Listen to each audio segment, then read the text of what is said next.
Welcome to the Slop Farm. Enjoy the video.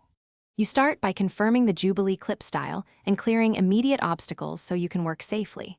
Once identified, grab the correct screwdriver or socket and a set of pliers. This matches the clip drive and prevents rounding. Make sure the engine or system is cool and the hose is supported to avoid fluid spills. Place a rag or small container under the joint.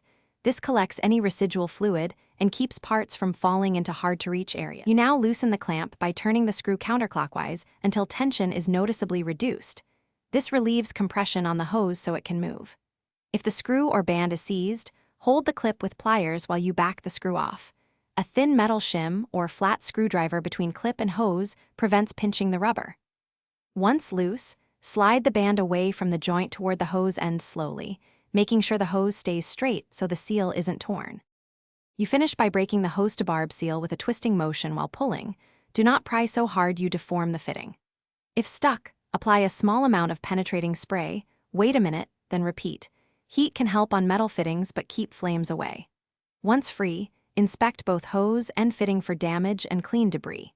If the clip flare or screw is damaged, replace with the correct size and tensile rating to ensure a reliable seal when reassembling. Thanks for watching. Consider subscribing if we helped you today.